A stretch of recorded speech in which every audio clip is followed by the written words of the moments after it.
Hi, ಎಲ್ಲರಿಗೂ ನನ್ನ ನಮಸ್ಕಾರ. Welcome to my YouTube channel. ನನ್ನ ಕತೆ ನಿಮ್ಮ ಜೊತೆ. ನಾನು ನಿಮ್ಮ ರೇಖಾ ಶಿವಸುತ್ತೆ.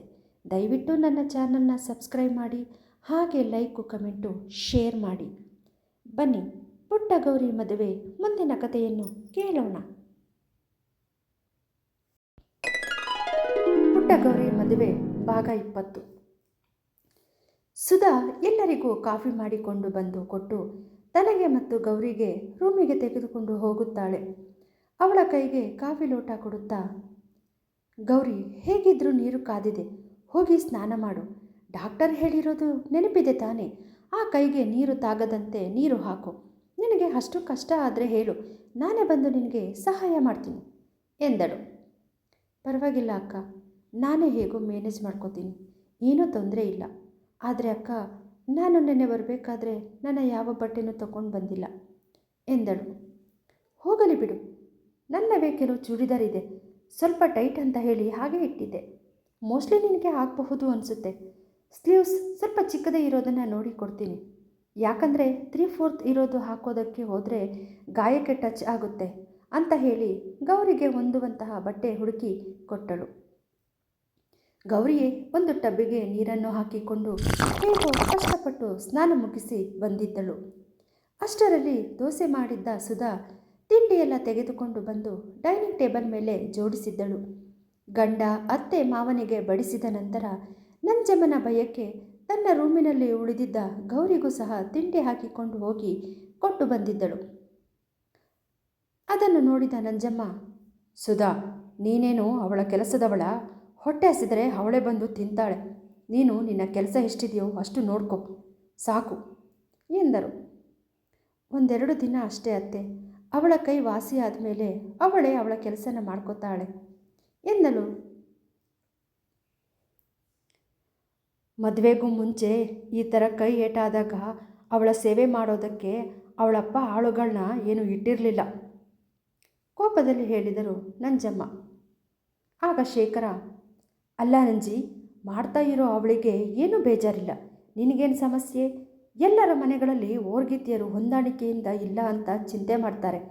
ನೀನು ನೋಡಿದ್ರೆ ಯಾವಾಗಲೂ ಅವರಿಬ್ಬರ ಮಧ್ಯ ಜಗಳ ತಂದಾಕಕ್ಕೆ ನೋಡ್ತೀಯಲ್ಲ ಎಂದರು ಶೇಖರ. ನಂಜಮ್ಮ, ಚಿನ್ನಕ್ಕೂ ತಗಡಿಗೂ ಒಂದೇ ಮಾಡ್ತೀರಾ? ಸುಧಾ ಚಿನ್ನ, ಆ ಗೌರಿ ತಗಡು. ಇವಳು ಲಕ್ಷಾಂತರ ರೂಪಾಯಿ ವರದಕ್ಷಿಣೆ, KG-ಗಟ್ಟಲೆ ಬಂಗಾರ ತಂದವಳೆ. ಇವಳಿಗೂ ಅವಳಿಗೂ ಒಂದೇನಾ? ಇವಳು ಅವಳ ಸೇವೆ ಮಾಡಬೇಕಾ ಎಂದಳು ನಂಜಮ್ಮ. ಆಗ ಶೇಖರ, ನೀನು ಅಲ್ಲೇ ತಪ್ಪು ತಿಳ್ಕೊಂಡಿದ್ಯಾ ನಂಜಿ. ಈ ಮನೆ ಸೊಸೆ ಇರುವಂತ ಅಂದಮೇಲೆ ಇಬ್ಬರೂ ಸಮಾನರೇ. ನಿನ್ನ ಮಾತಿಗೆ ಬರ್ತೀನಿ. ತಗಡನ್ನು ಯಾವುದರಿಂದ ಮಾಡ್ತಾರೆ ಹೇಳು? ತಾಮ್ರದಿಂದನೇ ತಾನೇ. ಚಿನ್ನ ಗಟ್ಟಿಯಾಗಿ ಒಡವೆ ರೂಪ ತಗೊಳ್ಬೇಕು ಅಂದರೆ ತಾಮ್ರ ಬೇಕೇ ಬೇಕು. ತಾಮ್ರ ಇದ್ರೇ ಚಿನ್ನ ಗಟ್ಟಿಯಾಗೋದು. ಮೊದಲು ಅದನ್ನು ತಿಳ್ಕೊ. ಹೇಗೋ ಅಕ್ಕ ತಂಗಿಯರು ಚೆನ್ನಾಗಿ ಇದ್ದಾರೆ, ಅವರ ಬಾಂಧವ್ಯಕ್ಕೆ ಹುಳಿ ಹಿಂಡಬೇಡ ಎಂದರು. ಅತ್ತೆ ಮಾವನ ಮಾತುಗಳನ್ನು ಕೇಳುತ್ತಲೇ ಸುಧಾ ತನ್ನ ತಿಂಡಿ ತಿಂದು ಮುಗಿಸಿದ್ದಳು. ಅಷ್ಟರಲ್ಲಿ ತಿಂಡಿ ತಿಂದು ಮುಗಿಸಿದ್ದ ಗೌರಿ ನೀರು ಕುಡಿಯಲು ಅಂತ ಒಳಗಡೆ ಬಂದಾಗ ನಂಜಮ್ಮನ ಮಾತು ಕೇಳಿ ಹಾಗೆ ನಿಂತಿದ್ದಳು. ನಾನಿವರಿಗೆ ಏನು ಅನ್ಯಾಯ ಮಾಡಿದ್ದೀನಿ ಅಂತ ನನ್ನ ಮೇಲೆ ಹೀಗೆ ಕೆಂಡ ಕಾರ್ತಾರೆ? ನಾನೇನು ಆಸೆಪಟ್ಟು ಇವರ ಮಗನನ್ನು ಮದುವೆ ಆದ್ನ? ತಂದೆ ತಾಯಿ ಬಲವಂತಕ್ಕೆ ತಾನೇ ಮದುವೆ ಆಗಿತ್ತು. ಇವರ ಮಗ ಕುಡಿದು ಆಕ್ಸಿಡೆಂಟ್ ಮಾಡಿಕೊಂಡು ಸತ್ತರೆ ನಾನೇನು ತಾನೇ ಮಾಡಲಿ? ಯಾಕೆ ದೇವರೇ ನನಗೆ ಈ ಥರ ಕಷ್ಟ ಕೊಡ್ತಾ ಇದೆಯಾ ಎಂದು ಕಾಣದ ದೇವರಲ್ಲಿ ಕೇಳಿದಳು ಗೌರಿ.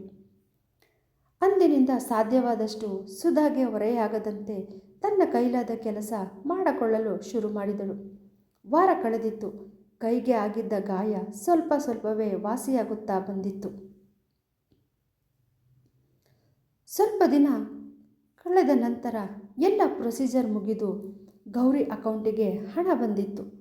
ನಮ್ಮ ಹತ್ರ ಯಾವ ದುಡ್ಡು ಅದೇ ಅಂತ ಅಕೌಂಟ್ ಓಪನ್ ಮಾಡಿಸೋಣ ಅಂತ ಉಡಾಫೆ ಮಾಡಿಕೊಂಡಿದ್ದ ರಾಮಣ್ಣ, ಆದರೆ ಗೌರಿಯ ಮೇಷ್ಟ್ರು ಸ್ಕಾಲರ್ಶಿಪ್ ಹಣ ಕೊಡಬೇಕು ಅಂದರೆ ಅಕೌಂಟ್ ಇರಲೇಬೇಕು ಅಂತ ಹೇಳಿದ್ದ ಕಾರಣ ಜಾನಕಿ ಮತ್ತು ಗೌರಿ ಹೆಸರಿನಲ್ಲಿ ಜಾಯಿಂಟ್ ಅಕೌಂಟ್ ಓಪನ್ ಮಾಡಿಸಿರುತ್ತಾರೆ. ಯಾಕಂದರೆ ಗೌರಿ ಇನ್ನೂ ಚಿಕ್ಕ ಹುಡುಗಿಯಾಗಿದ್ದ ಕಾರಣ ಸ್ಟೂಡೆಂಟ್ ಅಕೌಂಟ್ ಓಪನ್ ಮಾಡಲು ತಂದೆ ಅಥವಾ ತಾಯಿ ಹೆಸರಿನಲ್ಲಿ ಜಾಯಿಂಟ್ ಅಕೌಂಟ್ ಓಪನ್ ಮಾಡಬಹುದಾಗಿತ್ತು. ಅವಳಿಗೆ 18 ವರ್ಷ ತುಂಬಿದ ನಂತರ ಅಕೌಂಟಿನಲ್ಲಿ ಹಕ್ಕು ಅವಳಿಗೆ ಬರ್ತಾ ಇತ್ತು. ಪಾಪ ಸುಧಾ ತಂದೆಗೆ ಈ ವಿಚಾರ ಗೊತ್ತಿರಲಿಲ್ಲ.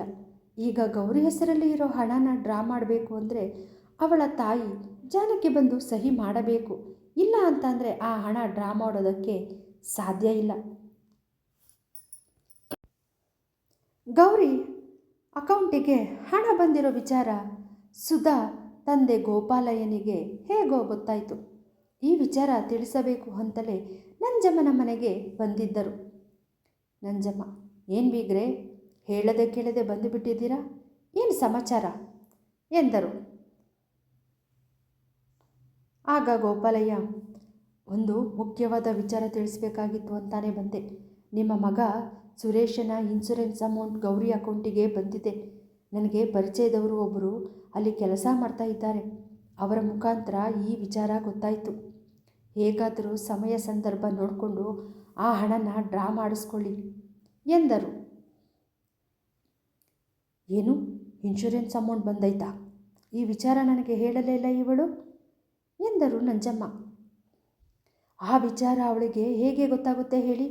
ಅಕೌಂಟಿಗೆ ದುಡ್ಡು ಬಂದಿರುವ ಮೆಸೇಜು ಅವಳ ಅಪ್ಪ ಇಲ್ಲಾಂದರೆ ಅವ್ವನ ಮೊಬೈಲ್ಗೆ ಹೋಗಿರುತ್ತೆ. ಆದರೆ ಅವರು ಬಂದು ನಿಮಗೆ ತಿಳಿಸಿಲ್ಲ ಅಷ್ಟೇ. ನೋಡಿ, ಆ ದುಡ್ಡಿನ ಮೇಲೆ ಅವರ ಕಣ್ಣು ಬೀಳೋಕ್ಕೂ ಮುಂಚೆ ಆ ಹಣನ ನಿಮ್ಮ ಸ್ವಂತ ಮಾಡ್ಕೊಳ್ಳಿ. ಇಲ್ಲ ಅಂತಂದರೆ ಆ ದುಡ್ಡಿಗೆ 3 ನಾಮಾನೆ ಎಂದರು ಗೋಪಾಲಯ್ಯ. ಗೌರಿಯ ಹೆಡ್ ಮಾಸ್ಟರ್ ನಂಬರಿಗೆ 20 ಲಕ್ಷ ಹಣ ಜಮೆಯಾಗಿರೋ ಮೆಸೇಜ್ ಬಂದಿರುತ್ತದೆ. ಅದನ್ನು ನೋಡಿದ ಮಾಸ್ಟರ್, ಇದು ಯಾವುದು, ನನ್ನ ನಂಬರ್ಗೆ ಅಮೌಂಟ್ ಕ್ರೆಡಿಟ್ ಆಗಿರೋ ಮೆಸೇಜ್ ಬಂದಿದೆಯಲ್ಲ ಎಂದುಕೊಂಡರು. ಗೌರಿ ತಾಯಿಯನ್ನು ಅವರೇ ಬ್ಯಾಂಕಿಗೆ ಕರೆದುಕೊಂಡು ಹೋಗಿ ಅಕೌಂಟ್ ಓಪನ್ ಮಾಡಿಸಿರುತ್ತಾರೆ. ಆದರೆ ಆ ಸಮಯದಲ್ಲಿ ಗೌರಿ ತಂದೆ ತಾಯಿ ಹತ್ತಿರ ಯಾವ ಮೊಬೈಲ್ ಕೂಡ ಇರಲಿಲ್ಲ. ಅದಕ್ಕೆ ಮಾಸ್ಟರ್ ತಮ್ಮ ಮೊಬೈಲ್ ನಂಬರನ್ನು ಕೊಟ್ಟಿರುತ್ತಾರೆ. ಪ್ರತಿ ಸಾರಿ ಕೂಡ ಅವಳಿಗೆ ಸ್ಕಾಲರ್ಶಿಪ್ ಬಂದಾಗ ಅವರೇ ಅದನ್ನು ಅವಳಿಗೆ ತಿಳಿಸುತ್ತಿದ್ದರು. ಇದು ಮಗಳ ದುಡ್ಡು, ಅವಳ ಕಷ್ಟಕ್ಕೆ ಆಗಲಿ ಅಂತ ಸುಮ್ಮನಿದ್ದ ಜಾನಕಮ್ಮ ಮನೆಯಲ್ಲಿರುವ ಸಮಸ್ಯೆಗಳನ್ನು ನೋಡಲಾರದೆ ಹಣವನ್ನು ಡ್ರಾ ಮಾಡಿ ತಂದು ಬಿಡುತ್ತಿದ್ದರು. ಸ್ವಲ್ಪ ಯೋಚಿಸಿದ ಮಾಸ್ಟರ್ಗೆ ಆವಾಗಲೇ ತಿಳಿದಿದ್ದು ಇದು ಗೌರಿಯ ಅಕೌಂಟ್ ಎಂದು. ಇಷ್ಟೊಂದು ಹಣ ಅವಳ ಅಕೌಂಟಿಗೆ ಯಾರಾಗ್ತಾರೆ ಅಂತ ಯೋಚಿಸಿದರು. ಅದೇ ವಿಚಾರವಾಗಿ ಅವಳನ್ನು ಸಂಪರ್ಕಿಸಬೇಕು ಎಂದು ಅವಳ ಊರಿಗೆ ಬಂದರು. ಆದರೆ ಅವರನ್ನು ಸ್ವಾಗತಿಸಿದ್ದು ಬೀಗ ಹಾಕಿದ್ದ ಮನೆ.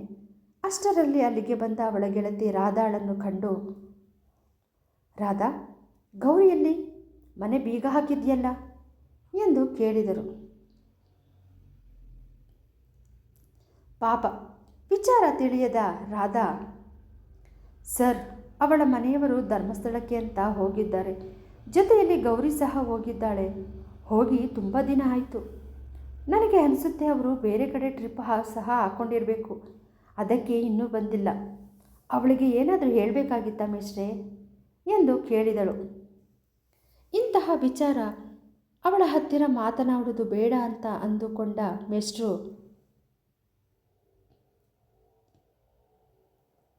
ಏನೂ ಇಲ್ಲಮ್ಮ, ಹೀಗೆ ಸ್ಕೂಲ್ ಕಡೆ ಬಂದಿದ್ದೆ. ಅವಳು ಯಾವ ಕಾಲೇಜ್ಗೆ ಸೇರುತ್ತಿದ್ದಾಳೆ, ಏನು ತಗೊಂಡಿದ್ದಾಳೆ ಅಂತ ವಿಚಾರಿಸ್ಕೊಂಡು ಹೋಗೋಣ ಅಂತ ಬಂದೆ ಅಷ್ಟೆ. ಅದು ಸರಿ, ಮುಂದೆ ನೀನು ಏನು ಓದಬೇಕು ಅಂತ ಅಂದ್ಕೊಂಡಿದ್ಯಾ ಎಂದು ಕೇಳಿದರು. ನನಗೂ ನಿಮ್ಮ ಥರ ಟೀಚರ್ ಆಗಬೇಕು ಅಂತ ಆಸೆ ಮೇಷ್ಟ್ರೆ. ಅದಕ್ಕೆ ನನ್ನ ಚಿಕ್ಕಮ್ಮ ಬೆಂಗಳೂರಿನಲ್ಲಿ ಕಾಲೇಜಿಗೆ ಸೇರಿಸ್ತೀನಿ ಬಾ ಅಂತ ಹೇಳಿದ್ದಾರೆ. ಇನ್ನು ಮುಂದೆ ನಾನು ಬೆಂಗಳೂರಲ್ಲೇ ಇರ್ತೀನಿ ಎಂದಳು ರಾಧಾ. ಒಳ್ಳೆ ನಿರ್ಧಾರನೇ ತಗೊಂಡಿದ್ಯಮ್ಮ. ಆ ದೇವರು ನಿನಗೆ ಒಳ್ಳೆಯದು ಮಾಡಲಿ. ಗೌರಿ ಬಂದ ಮೇಲೆ ನಾನು ಬಂದಿದ್ದ ವಿಚಾರ ತಿಳಿಸು. ಹಾಗೆ ನನಗೆ ಫೋನ್ ಮಾಡೋದಕ್ಕೆ ಹೇಳು. ನನ್ನ ಹತ್ರ ಅವರ ಫೋನ್ ನಂಬರ್ ಇಲ್ಲ ಎಂದರು ಮೇಷ್ಟ್ರು. ಅವರ ಫೋನ್ ನಂಬರ್ ನನ್ನ ಹತ್ರ ಇತ್ತು ಮೇಷ್ಟ್ರೆ, ಆದರೆ ಫೋನ್ ನನ್ನ ಹತ್ರ ಇಲ್ಲ. ನನ್ನ ಅಪ್ಪನ ಹತ್ರ ಇದೆ. ನಿನ್ನ ನಂಬರ್ ಕೊಟ್ಟಿರಿ, ಅವಳು ಬಂದ ಮೇಲೆ ಫೋನ್ ಮಾಡೋದಕ್ಕೆ ಹೇಳ್ತೀನಿ ಎನ್ನಲು, ಪರವಾಗಿಲ್ಲ ಬಿಡಮ್ಮ, ನನ್ನ ನಂಬರ್ ಅವಳ ಹತ್ರ ಇದೆ. ಮೊದಲು ಅವಳಿಗೆ ಕಂಗ್ರ್ಯಾಚುಲೇಷನ್ ಹೇಳೋಕೆ ಅಂತ ಬಂದಾಗ ಕೊಟ್ಟಿದ್ದೆ. ಸರಿ ರಾಧಾ, ನನಗೆ ಟೈಮ್ ಆಗುತ್ತೆ, ನಾನು ಹೊರಡುತ್ತೇನೆ ಎಂದರು ಮೇಷ್ಟ್ರು. ಇಲ್ಲಿವರೆಗೂ ಬಂದಿದ್ದೀರಾ, ದಯವಿಟ್ಟು ಒಂದು ಲೋಟ ಟೀ ಕುಡ್ಕೊಂಡು ಹೋಗೋರಂತೆ. ಬನ್ನಿ ಸರ್ ಎಂದಳು ರಾಧಾ. ಬೇಡಮ್ಮ, ಈಗ ತಾನೇ ಸ್ಕೂಲ್ ಹತ್ರ ತರಿಸಿದ್ರು, ಕುಡಿದು ಬಿಟ್ಟು ಬಂದಿದ್ದೀನಿ. ಇನ್ನೊಂದು ಸರಿ ಯಾವಾಗಾರು ಬಂದಾಗ ನಿಮ್ಮನೆಗೆ ಖಂಡಿತ ಬರ್ತೀನಿ, ಬೇಜಾರು ಮಾಡ್ಕೋಬೇಡ ಅಂತ ಹೇಳಿ ಮೇಷ್ಟ್ರು ಅಲ್ಲಿಂದ ಹೊರಟು ಬಿಡುತ್ತಾರೆ. ನಂಜಮ್ಮ ಮತ್ತು ಗೋಪಾಲನ ನಡುವೆ ಚರ್ಚೆ ಶುರುವಾಗಿತ್ತು. ಬೀಗ್ರೆ, ನನಗೆ ಅನಿಸೋ ಪ್ರಕಾರ ಗೌರಿ ಅಪ್ಪ ಅಮ್ಮನಿಗೆ ದುಡ್ಡು ಬಂದಿರೋ ವಿಚಾರ ಗೊತ್ತಿಲ್ಲ ಅನ್ಕೋತೀನಿ ಎಂದರು ನಂಜಮ್ಮ. ಅದು ಹೇಗೆ ಹೇಳ್ತೀರಾ? ಗೋಪಾಲಯ್ಯ ಕೇಳಲು, ಹೇಗೆ ಅಂದರೆ ಅವರಿಗೆ ಏನಾದರೂ ಈ ವಿಚಾರ ಗೊತ್ತಾಗಿದ್ದರೆ ಆ ರಾಮಣ್ಣ ಇಲ್ಲ ಅಂದರೆ ನಾರಾಯಣ ಏನಾದರೂ ನಾಟಕ ಮಾಡಿಕೊಂಡು ನಮ್ಮನೆಗೆ ಇಷ್ಟೊತ್ತಿಗೆ ಬಂದಿರೋರು. ಅದು ಇದು ಸುಳ್ಳು ಹೇಳಿ ಗೌರಿನ ಜೊತೆಯಲ್ಲಿ ಕರ್ಕೊಂಡು ಹೋಗಿರೋರು. ಅವರಿಗೆ ಹಣ ಬಂದಿರೋದು ಗೊತ್ತಿಲ್ಲ ಅಂತ ತಾನೇ ಅರ್ಥ ಎಂದರು.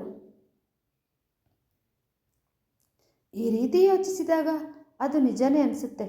ಇದನ್ನು ತಿಳ್ಕೊಳ್ಳೋದು ಹೇಗೆ ಎನ್ನಲು, ಒಂದು ಕೆಲಸ ಮಾಡಿ, ಹೇಗಿದ್ದರೂ ಸುರೇಶನ ತಿಂಗಳ ದಿವಸ ಮಾಡಬೇಕು ಅಲ್ವಾ, ಅದೇ ನೆಪ ಇಟ್ಕೊಂಡು ಅವರಿಗೆ ಫೋನ್ ಮಾಡಿ ಬರೋದಕ್ಕೆ ಹೇಳಿ. ಆಗ ಸುಮ್ಮನೆ ಈ ವಿಚಾರನ ತೆಗಿತೀನಿ. ಆಗ ಅವರ ರಿಯಾಕ್ಷನ್ ಹೇಗಿರುತ್ತೆ ಅಂತ ಗೊತ್ತಾಗುತ್ತೆ.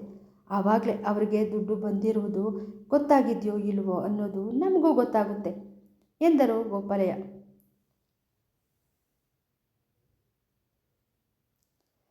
ನೀವು ಹೇಳೋದು ಕರೆಕ್ಟೇ, ಈಗಲೇ ಫೋನ್ ಮಾಡ್ತೀನಿ. ಹೇಗಿದ್ದರೂ ಕಾರ್ಯ ಇನ್ನು 5 ದಿನ ಬಿಟ್ಟು ಮಾಡಲೇಬೇಕು ಅಲ್ವಾ, ಅದೇ ನೆಪದಲ್ಲಿ ಅವರನ್ನು ಇಲ್ಲಿಗೆ ಕರಿತೀನಿ ಅಂತ ಹೇಳಿ ತನ್ನ ಫೋನ್ ತೆಗೆದುಕೊಂಡು ನಾರಾಯಣನಿಗೆ ಫೋನ್ ಮಾಡುತ್ತಾರೆ ನಂಜಮ್ಮ. ಕತೆ ಮುಂದುವರಿಯುತ್ತದೆ.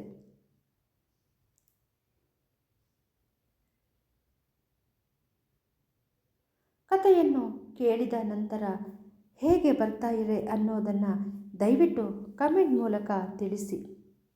ನಿಮ್ಮ ಪ್ರೋತ್ಸಾಹದ ನಿರೀಕ್ಷೆಯಲ್ಲಿ. ಧನ್ಯವಾದಗಳು.